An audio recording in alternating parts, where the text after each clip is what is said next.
What is up? Welcome to the unofficial Tedeschi Trucks podcast. This is episode number 83, and I am Adam Choit. To follow this show, it's at Tedeschi Trucks podcast on Instagram and on YouTube. If you're watching, you're already there. It's Tedeschi Trucks podcast by Adam Choit. My name, of course. I'm at Adam Choit on Instagram and Twitter if you want to follow me on those platforms. Please subscribe to the show on YouTube, on whatever platform you're listening to podcasts on. This is a live stream right now on YouTube, but I will be putting out an audio version of this show at some point, of course, hopefully in the next day or so. So this episode, as you can see, if you're watching, is going to be Rich Barnard. I hope I'm saying his name correctly. It's actually going to be the first time we've really spoken tonight, is going to be joining me and recapping the band last night at Wolf Trap in Vienna, Virginia. This band actually did have a show as we're recording this Wednesday. What is it? Wednesday the 20th right now. So I guess I'm a night behind right now, but that's okay. Let's hear from Rich. Let's bring him in, and he'll tell us all about the show last night. And I got the set list up here, and we're all ready to go. So without further ado, here's Rich Barnard. Hey guys, thanks for having me. Oh, for sure. Did I say your name right? Barnard? Barnard? Did. Most people mispronounce it, but you did awesome. What do they say? How do they say it? Barnard. Yeah. What do they say? They say, it's spelled Barnard, but most people, they just say it Barnard. That's fine. You did great. Don't worry. I appreciate that. How you holding up during whatever year this is? Whatever year this is, it's good. Yeah, it's good. Yeah, it was a good show last night. Enjoyed it tremendously. Hadn't seen them since the Strand in York in April. So that was still this year though. Oh yeah. That's funny that you say hadn't seen them since, and I was expecting some long period of time. But that kind of gives me maybe a little glimpse of the level of your fandom, because I don't really know much about you or anything about you, and I appreciate you coming on to help recap this show. But tell me about your connection to TTB and your kind of history of the band. How many times you've seen them? Who'd you see first? Derek, Susan, kind of maybe a little summary of your history. I first saw TTB back at Hot August Blues in Hunt Valley, actually Oregon Ridge, Maryland, back in 2011, when they were, I think, their headline act on Saturday night. And I thought they were a little bit jazzy back then because it was Kofi's influence and this and that. But I've enjoyed them since. When Revelator came out, that's when I really started to kind of get into it, get into the band. I saw Derek before that. I first saw him way back at a place called 8x10 in Baltimore, which is the size of the dance floor in feet. And it was just with the DTB band, and that was just awesome. That kind of sold me on Derek trucks way back when. But I've had kids since, and priorities change. Scouts and sports and driving them everywhere kind of changes your concert intake. Let's put it that way. Yeah, I got you. So what is that? What part of the part of the country you're from? Is from like the Virginia, Maryland areas? We live in the country north of Baltimore. Yeah. Gotcha. That's a pretty good little hub, little area for TTB shows in the Northeast and the Southeast, as we know, are kind of good radiuses for shows. Yeah. We have in the past few years, we made it kind of a tradition to see them at the Warner in February. And then past couple of years, we made the pilgrimage to the Beacon in New York for a weekend and see them. Usually the finale show up at the Beacon.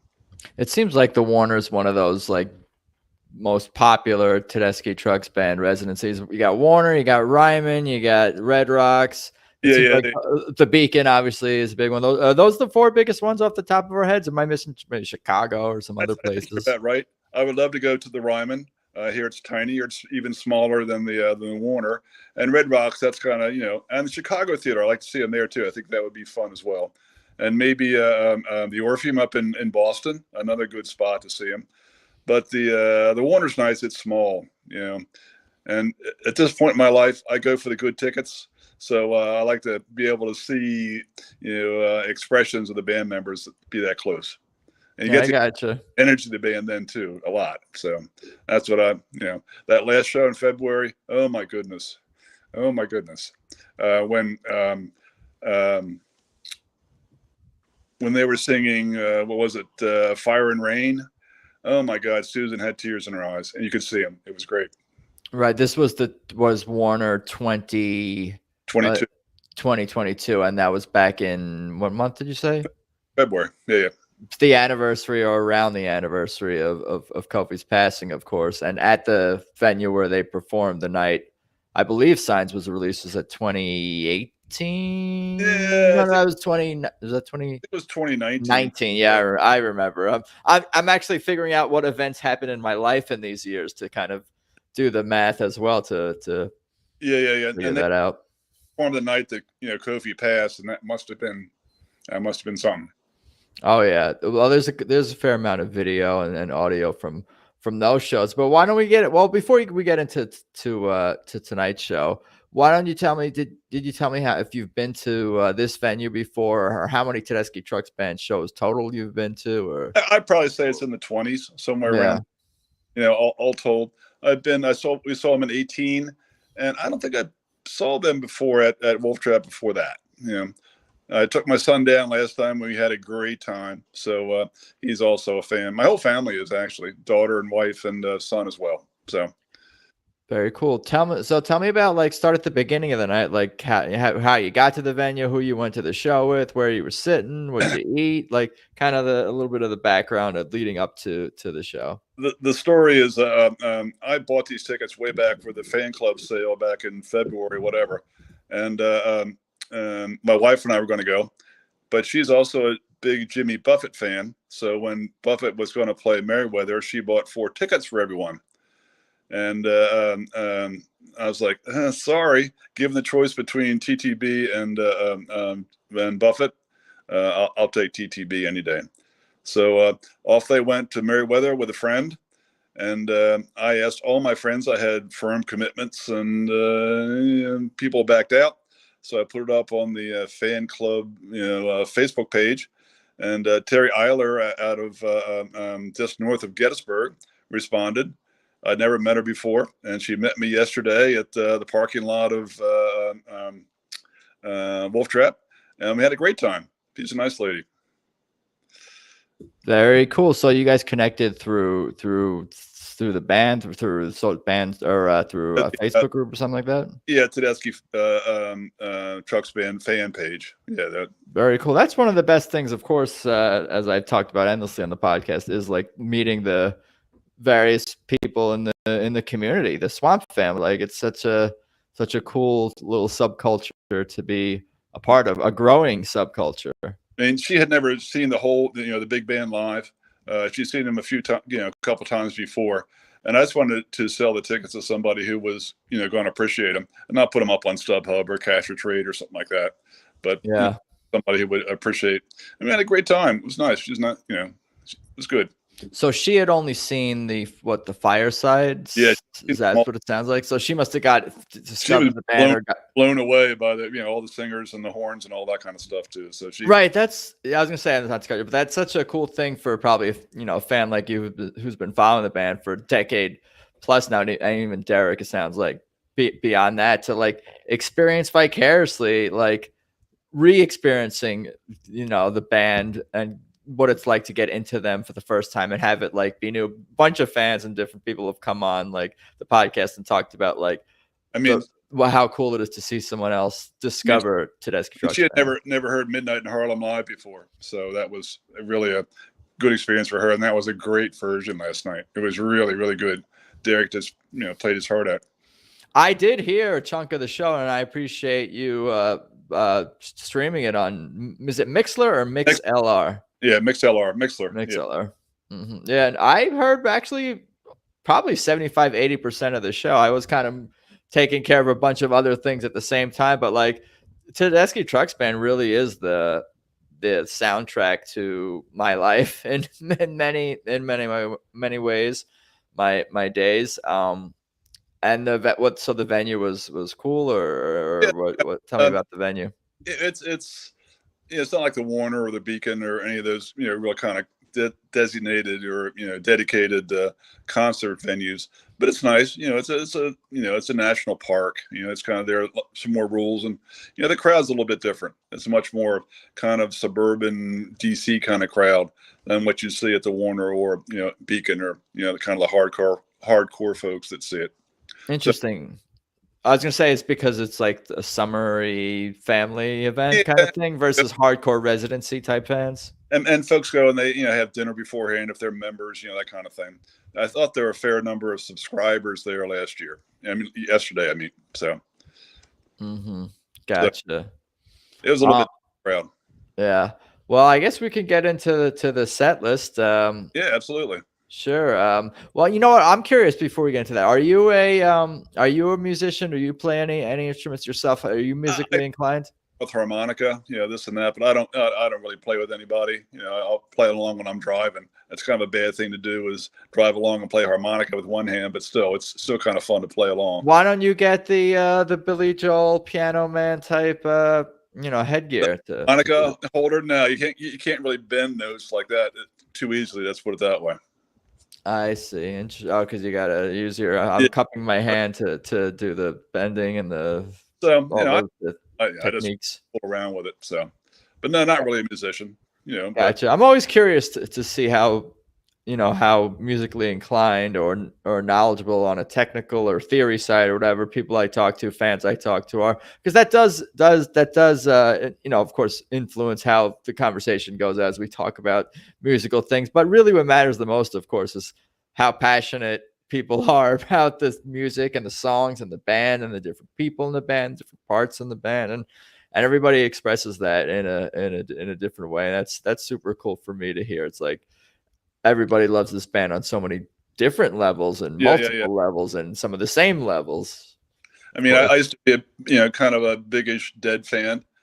And I grew up in Pennsylvania, like, oh, the Dead are playing in Cincinnati tomorrow night. Let's go. That kind of thing. And then Little Feat, I was a big Little Feat fan for years. They're getting kind of old and kind of out of the way. But Tedeschi Trucks really hit the note with me in that they really teach you how to be kind.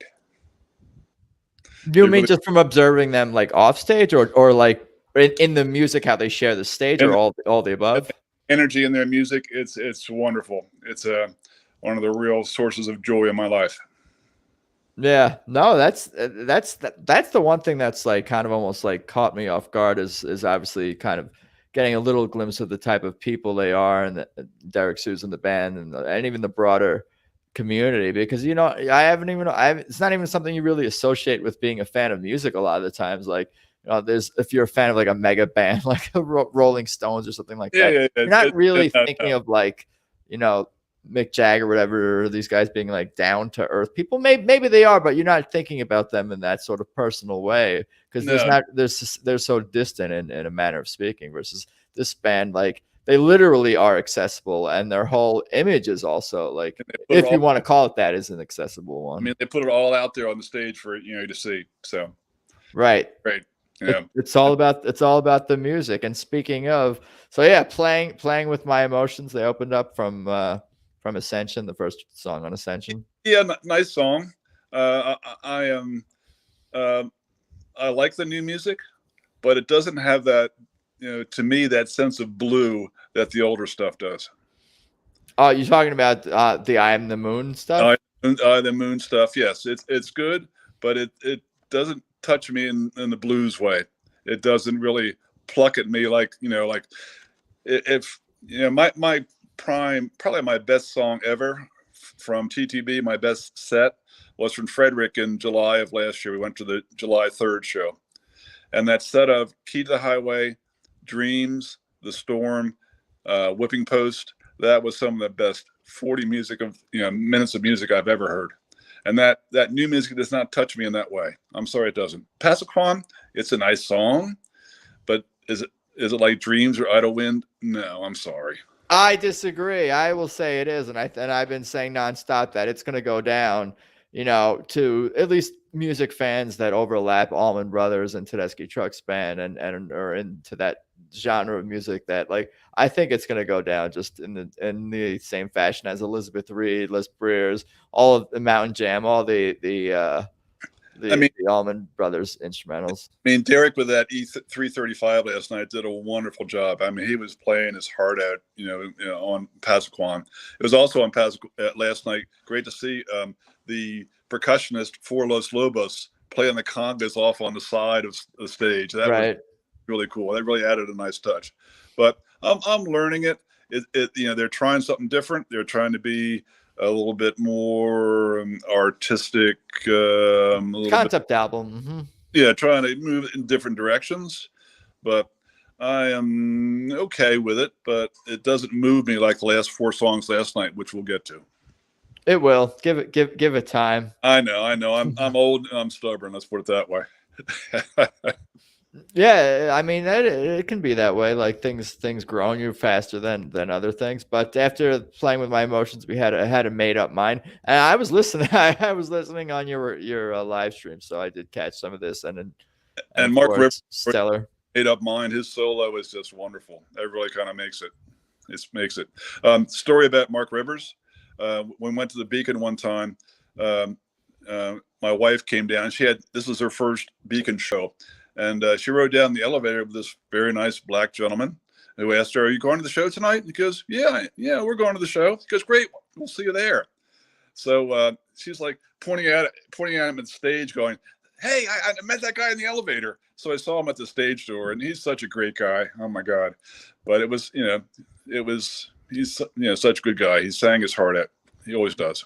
No, for sure. That the band can be a little bit unassuming. Like we were saying, how they're down to earth, and since there's 12 of them, they can probably walk down the streets in many cities and and not go recognized, by most people, unless they're crazy fans like ourselves, like you and I, exactly. Right. Yep. Here, my dear. You're My Dirt, a nice song. That's one I do like from the newer, from the new new music. Very nice song. Susan does a great job. It sounds like such a Tedeschi Trucks Band song, and maybe it's because they've been using it for, like I've been talking about, like for various promotions, even in Fireside. Was that last year? At this point, I'm losing track, but it's such a Tedeschi. It just. You hear a couple of notes, 1 note, 2 note, and you're brought right into that. Yeah. This is a serious, classic Tedeschi Trucks Band song, even though it's new. But such a fan, and Derek does great work on that. Like a lot of great outros. Question for you, Adam: Have you read the poem? I haven't read the poem. I watched the YouTube Cliff Notes summary version of the story behind. Read the poem. It kind of brings it all in. Right. Mm-hmm. I got a lot of work to do. I got a lot of homework to do, a lot of listening to do, a lot of podcasts to record. It's really endless how much you can dive into. I guess really maybe not into any band or any form of music that you're into, but especially with this band, like just so much history, and they are big proponents of honoring history, honoring that history. Layers. Yeah, a lot of layers. Layers, yeah, for sure. Fallen, I love what Mike does on that, and what all the recordings I've been hearing and heard live myself in Atlanta. They did that twice, and I adore that song with it live. I think he wrote that, so and that's why he does so well with it. Let's put it that way. Yeah, it was good. It was good. I liked it.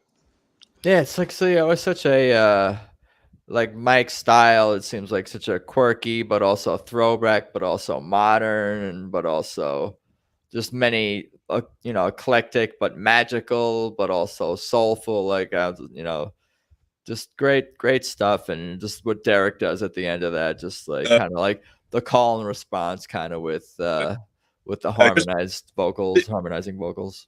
Speaking of Mike, have you read Poetic Songverse? Have you read his book yet? No, but I have it behind me. Support. You should read it. And there's a Spotify playlist that he made to go with it. It lists all the songs that they discuss. And it's really gives you a whole new perspective on how important, lyrics are in their music, especially, in this new, Ascension, the new and the Eye on the Moon kind of stuff. It's really, really good to read.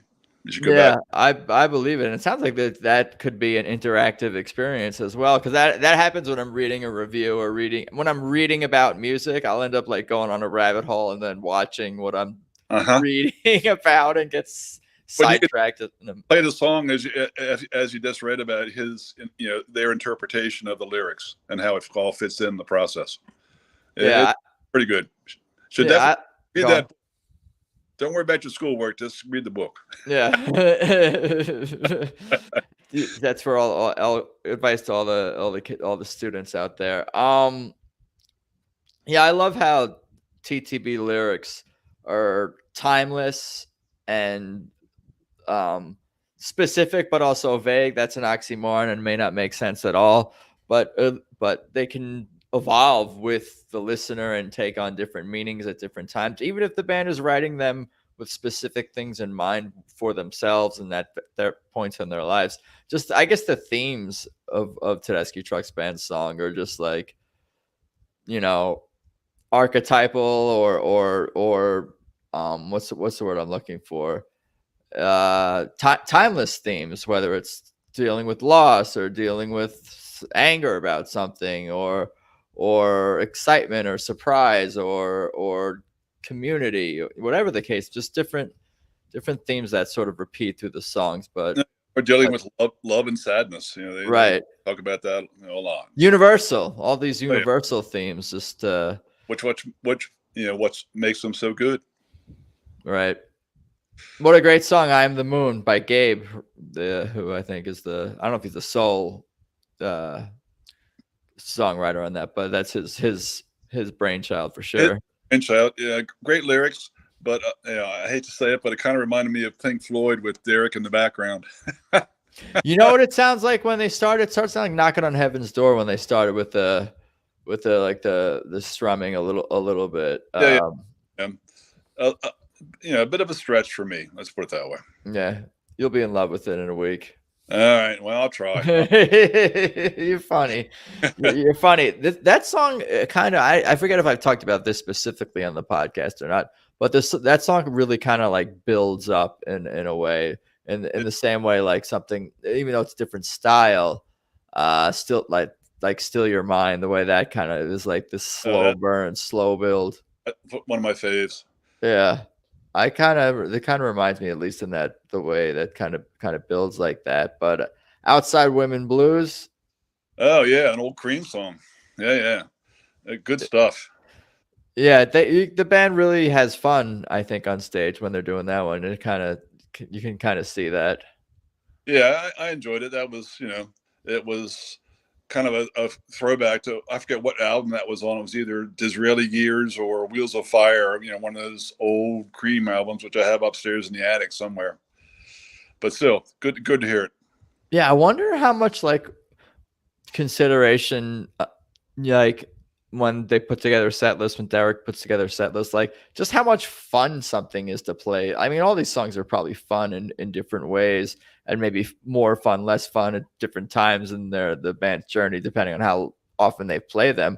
But, other than just like, oh, let's balance this out with blues songs and Susan moments and make sure everyone gets their thing. And we played this before in the last city. What if how much of it is just like "Outside Women Blues" is just a fun song? We're into it. We want to play it right now. Yeah. I mean, I think Derek's very fair. I think his set lists kind of, try to highlight everybody. And I think they do. I've never left a show up being like, oh, I wish I would have heard more of that person, less of that person.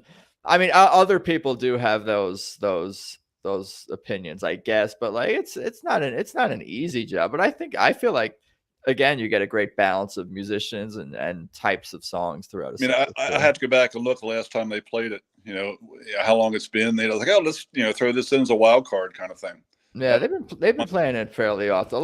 Most of the songs on last night's set list and throughout this tour, there's been a fair amount of overlap, which may be a little bit unusual for Tedeschi Trucks, who's like kind of can be, I feel like, a little bit all over the place, although they have some repeats and things that they favor, on a tour, so something like that. But I think a big part of that is focusing on the new stuff and not trying to make the new stuff the best they can do it live and discovering that versus like diving into like so many deep cuts. Like, okay, let's play a different deep cut every night. It's like maybe we just like focus on a few other songs besides the new ones. But they roll 60, 70, 80, 100 plus songs. Oh yeah. I forget what it is, that they can never play the same way twice. That's right. That's why I want to go to every show, and I want to talk to fans after every show and recap every show, because like every one is a unique experience. There's always a twist. There's always a twist.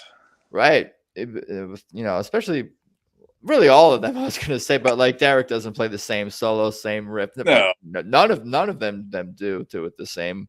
Does he ever play the same tone twice? Look at it that way. What's that? Does he ever play the same tone twice? Do you right. the same way?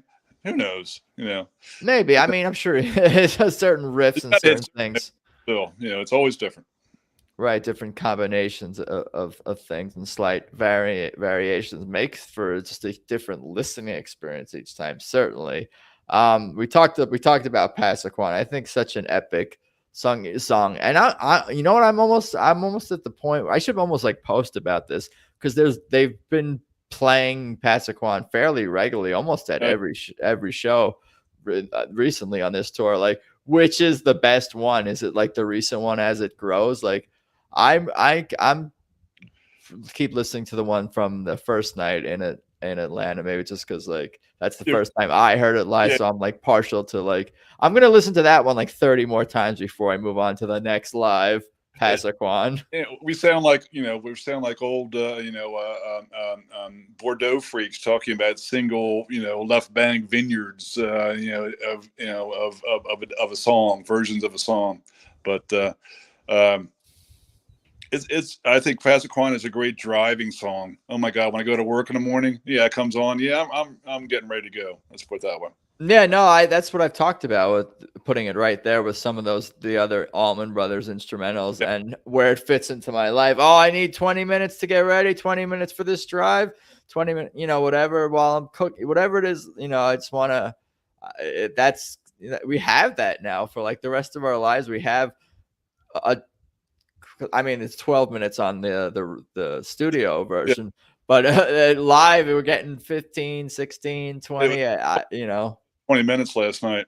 Yeah, that seems to be where, I don't know if they're going to go beyond that much with this one, because I think obviously Elizabeth Reed was, there were versions that there were like 13, 14, 17, 18 minutes of that. And obviously Mountain Jam, the original was at 25, 30 minutes or whatever. But 12 minutes extending to 20, that sounds like in the right wheelhouse for what this band does.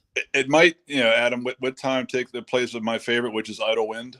Idle Wind has always been my go-to. Idle Wind, started out as 5 minutes. Now, then it was 15. Now it's 18. Was 15, 18. This and that, and that's my really favorite long jam song. The notes that Derek plays during that song, I can't top it. Yeah, a lot of people associate that with song, of course, with Kofi still to this day, and then the flute, even though they've been playing it for a while without flute, of course. Yeah, either Gabe will do something, or I've seen Kebby play flute at the we did Beacon. He played, Kebby played flute, so that's really kind of my gold standard as far as long jam songs. So it'd take a little bit for Passaquan to reach that level. Let's put it that way. Keep going on those drives.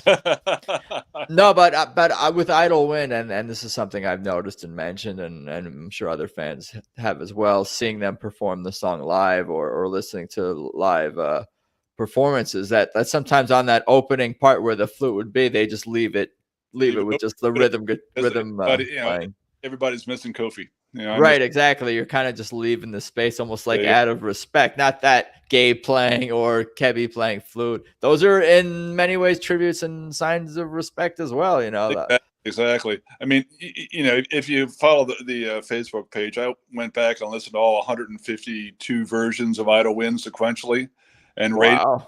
I did. And I wrote an article about appreciation of Idle Wind, a couple I think that was you posted. That was me. remember seeing that. Yeah. I mean, that was a long time because 150 versions of a 15-minute song, that was a pretty good chunk of listening. Let's put that way, with notes and all that kind of stuff.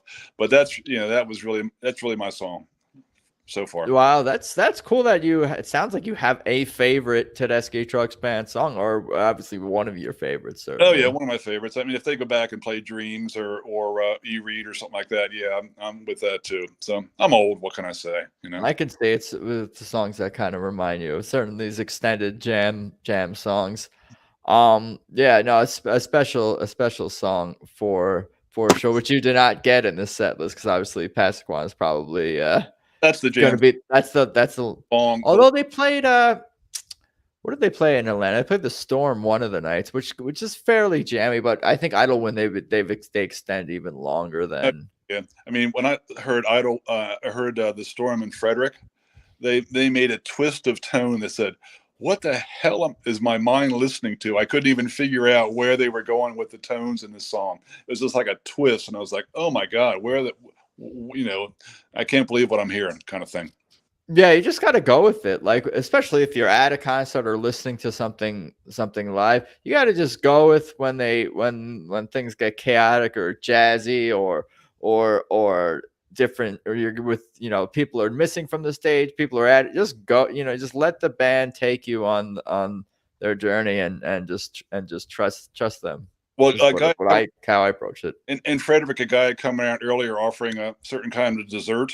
That also might have had something to do with my appreciation of the Storm. Let's put it that way. There you go. There you go. Edibles, it sounds like. Just Won't Burn. Just Won't Burn. Great song. Bluesy song. Yeah, I was going to say, that sounds like it's up your alley. It's like you have a jammy, but bluesy background. Transfixed by that song. Susan does such a great job. That was a great version last night. I've heard it a couple times, and that was a good version last night.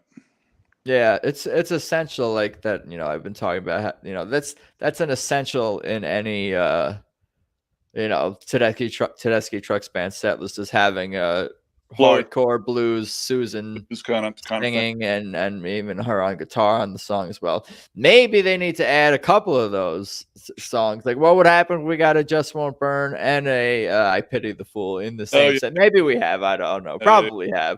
But you can't go wrong with that. I'd be happy. Mm-hmm.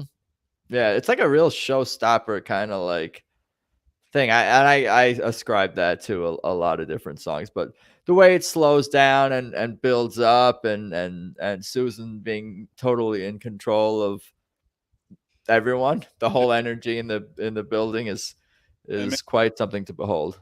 And I think Susan's playing has improved tremendously recently. I mean, she's got a great teacher. Let's put it that way. Yeah, he pushes her. I mean, her phrasing is better. She plays less notes. She's not as kind of nervous. I mean, her tones are so much better, and I mean, it's just awesome. I mean, and Derek just sits there and he just nods and smiles and encourages her during her solos. It's awesome to see. It's great. Yeah, I've talked about this endlessly as well. Like, that is the most impossible job, is to play on stage with Derek Trucks. And I'm sure they don't see it that way, and maybe other musicians playing with them aren't intimidated and just, they're all just having fun and being themselves and confident in their own abilities. But from afar, I was going to say, just from afar, like, I think that dude is the best. The best, he may not play the fastest or whatever, but like in terms of communicating and expressing getting that music, just the right note and just the right tone. Yeah. Right. And to play alongside that takes some amount of courage and amount of bravery. I've seen Derek Trucks on stage with other guitar players, and we all have either live or on video, who are like known themselves as virtuosos or legends or whatever the case may be. And it's hard for their sound to cut through or be on the same emotional level as Derek. So, what Susan does is super commendable, not in just terms of like her ability, which is awesome, but like just like the gall to get up there and play with Trucks. I mean, I've never heard a guitarist who can play more notes that I've never heard before. Note tones that I have never heard, like little micro tones, Right. beyond the blue, beyond the flat, just really just micro tones, and it's just amazing. It just blows my mind every time. Low pitches, high pitches, guttural low sounds that grab you at your core, and also high pitched sounds that, I mean, he plays it high, make you emotional. Yeah. It don't matter. It doesn't matter. Yeah, I like those low growling sounds, but also like the high pitched, I guess, Dwayne Allman-ish tones as well, like, and everything in between, and knowing, how long to stay on a note and leave a note, and all that. It was interesting to hear how, I don't know if you're familiar with the band Southern Avenue. I'm not. No. I interviewed the guitar player from that band, and he was saying how Derek will only play a note for as long as like he can breathe, which kind of like makes sense. Which is why like you can see like musicians closing their eyes or like expressing the, you know what I mean? It's like he was really in tune with like the body and the instrument, or it seems like, and the mind and the soul are all sort of like in sync. Ori Naftali is the name of that guitar player, and he was talking about that. I thought that was an interesting way to Derek is all play it with. He's so fair and gives everybody room, and doesn't try to hog the stage or anything like that. So yeah, for sure.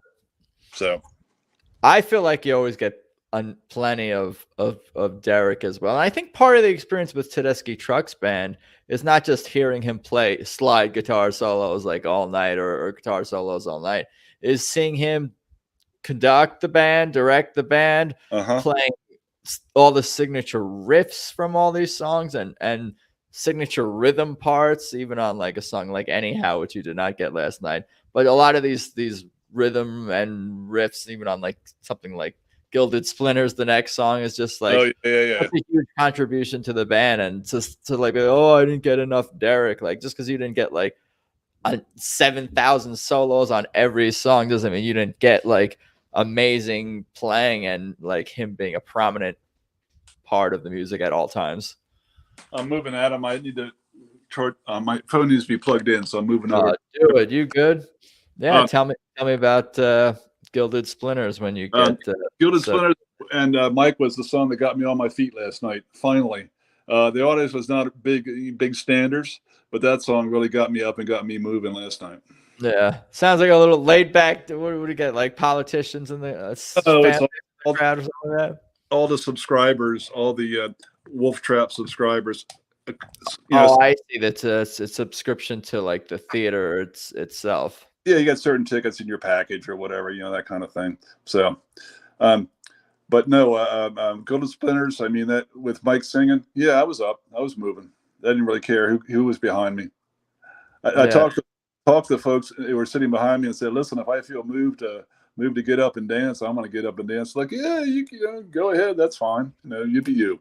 So that's kind of what I do. I kind of like try to like feel out the people around me and behind me, be like, "Oh, if I stand up, are you gonna stab me or what?" And if they say no, we're not gonna stab you. Yeah, hissing me to sit down. No. Yeah. Yeah, and then but most of the time people are cool as long as you're kind of like, I don't know. That's gonna be a never ending argument. Sitters or dancers. Yeah. So. Yeah, I don't care. I mean, I can hear the music in any case. Yeah. If they do it in front of me, if they're dancing, that means like, maybe the music is good enough that maybe I should be dancing. Mm-hmm. It's contagious. It is.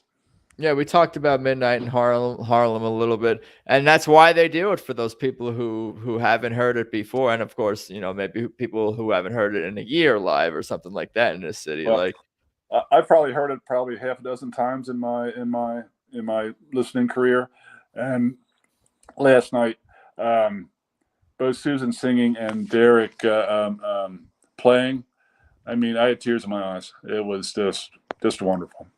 Yeah, And it always is, and I don't, you know what, I don't believe you that last night's Midnight in Harlem was anything particularly different than any of the ones that you've heard. It was. I think it was the most recent present one in the moment, and in a lot of ways that makes it the best version. Is the version of whatever song you're listening to at the moment, whatever live version becomes that you're listening to becomes that number one version. It's like my friend, Ken Olson and I say. I mean, the best Tedeschi truck show you ever went to is the last one you went to. I don't think it's just you and Ken Olson saying that. Olson. Yeah. Yeah, other people have said that exact thing, and myself included. Like, how can this band keep getting better? I mean, how can they continue to improve and make the music more meaningful? That just amazes me. It really does. Yeah, stay tuned. There's more coming for sure. Bound for Glory. Standard. Susan preaching to the church. Preaching to the church, preaching to the petitioners. Let's put it that way. Wonderful song. And Derek solo during that always is just great. Yeah, I'm just like glancing at the set list and just thinking like about a little like the overall feeling that the listener and the concert goer gets from just like going along with such a set list and just looking to see how it finishes with Gilded Splinters and then Midnight in Harlem, which is your last sort of like slow ballad song of the night. And then you finish strong with Bound for Glory, and then a rollicking Get What You Deserve. And everybody leaves feeling good, feeling happy and wanting more, I'm sure. I mean, I've noticed that, a lot of their shows, they leave you with an upbeat song, with something that really is kind of make you feel better and be better, and that's what I think they try to do. I think they're trying to show us how to be kind. Yeah. One day maybe humanity will figure that out, and we'll become that. I'm almost quoting Space Captain. I think someday we'll all become peaceful men and women. Yeah, I mean, but I think they really are. They have a message. Not a message. It's not anything formal, but I think they really do have a feeling that they want to make people, show them the way on how to be better people and how to be kind, how to be good. Yeah. No, I see that. And that's why I love them. Yeah. Me too. And I think that's probably, sadly, and maybe they like this in some regard, like why they're not like super mainstreamy, and mainstream is because like maybe that's not what is appealing to everyone in our they're sick, depraved culture. They're too nice for people. Right. Yeah, they are so nice and so patient and so generous with all the fans. I mean, I've met the whole band except for Derek and Susan. Oh my God, that's my bucket list. I'm surprised by that. If you've been to a couple dozen shows over the years and go back so far, that you wouldn't even just. Sometimes it happens that folks just want to leave right after it. Let's go back to the bus. And they're like, oh no, that kind of thing. But you should, because even if it's just not even for an autograph or a picture or a conversation, just to go to them and say, thank you. The show was awesome. You guys are great. I've been following you guys since 2011. Peace. Just to say that, I think you owe it to them. Well, I did meet a bunch of them at Selbyville a few years ago, and I got a chance to chat with Ephraim. And I said, Ephraim, your music does my soul good. And he shook my hand. He said, yeah, it does ours too. No, that's sweet. So I guess 10 out of 12 ain't bad, and perhaps your message was passed along to the other two. And what I want to do when I meet Derek, if I don't get entirely stupid, is Derek, I want to take a picture of your left hand. Have you ever seen the calluses on his fretboard hand on his left hand? No, but that's interesting. He has amazing calluses that he uses to bend, all those notes, and sometimes two strings at once. And I want to take a picture of him and his left hand. Yeah, take care of those hands. Well, amazing tones for sure. Yeah, I mean, Derek makes my heart, my soul kind of explode. Susan just kind of makes it swell. Let's put it that way. It's a whole different feel between the two of them, but it's just awesome. Yeah. I can kind of follow that actually. I think so, and they're definitely a perfect match, and I would say from afar in more ways than one, but of course referring to musically, especially her voice and Her his voice and guitar. her guitar style. It's she's such a sweetheart. She really is. Oh my god. So It's all part of the sound though, really. Like you have these different sections. You have your keys, that's a big part of TTB, two drummers and horn section, harmonizing vocals and whatnot. And then of course Susan and Derek and Brandon, and it's all like yeah, it's all essential to TTB is having these I mean, different I do miss Kofi. I mean, Kofi had a kind of a lyrical, jazzy kind of layer that I think they miss a little bit. I think they do. Yeah.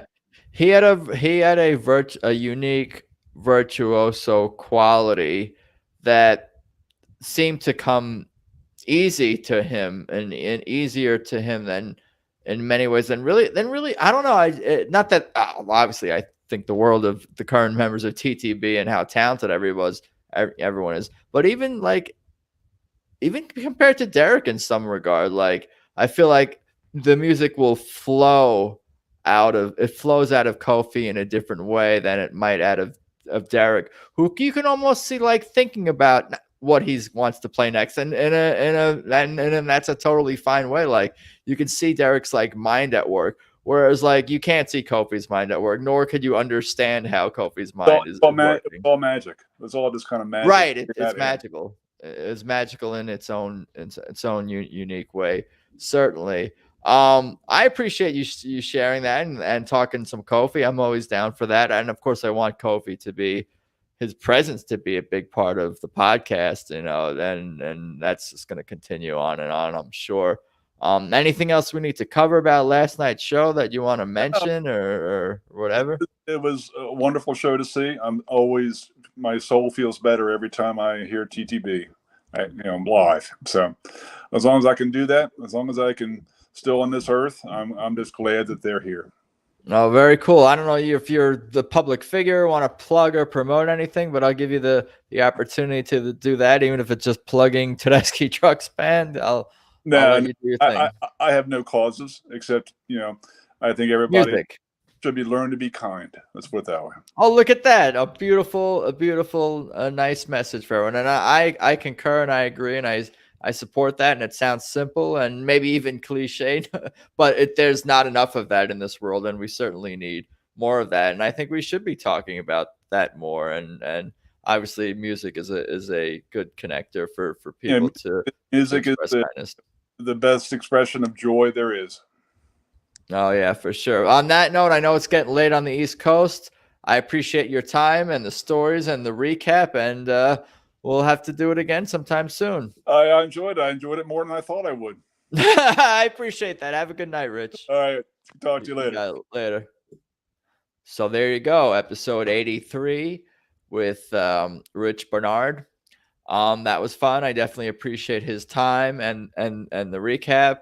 And I Am the Moon is certainly going to grow on him more. And let's also keep in mind that we have 2 more installments of that album coming in the next couple of months, and the third one coming next week, next Tuesday. What is that? I don't have the calendar in front of me, but I'm going to recap that one and do a live stream.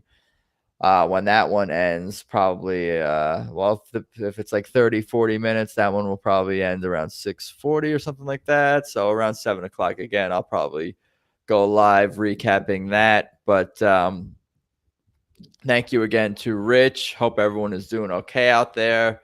For more about this show, please check out Tedeschi Trucks Podcast on Instagram. Please follow Tedeschi Trucks Podcast at Tedeschi Trucks Podcast on Instagram. Please subscribe to this show on YouTube. I'm bad at the pointing thing, but it's in the bottom right, of course, the subscribe button. The like button is not far from there as well. That's helpful for you guys to click on that. I'm at Adam Choit on Twitter and Instagram if you want to follow my personal accounts. Please subscribe. Again, however you listen to this show. Positive 5-star reviews are helpful on Apple Podcasts. I think that's about all I got for today. I'm going to try to do more of these live streams, of course, and recap shows with boots on the ground, with fans on the ground, moving forward. I think they're fun, and I really do like to get a sense of what it was like to be at a TTB show. And I think it's best that I talk to people either right after the show or within 24 hours while the experience is still kind of fresh and that feeling is still kind of fresh within the fan who attended the live Tedeschi Trucks Band show. I know they had one tonight, like I said, another one in Virginia. So maybe I'll recap that one tomorrow or recap tomorrow night's show tomorrow. I'll at least try to do a couple of these a week or something like that, and then get out the audio versions shortly thereafter. But I think that's pretty much all I got for right now. Again, I appreciate you guys all listening, and I appreciate the support. Support Tedeschi Trucks Band, of course. TedeschiTrucksBand.com is their official website. Join the Swamp Family fan club. Buy all their merch. Buy tickets to shows. I'm looking forward to going to more shows this summer. Maybe I'll have to add a couple of more dates. We'll see what I can put together. But again, thank you, everyone, and let's talk soon. Peace.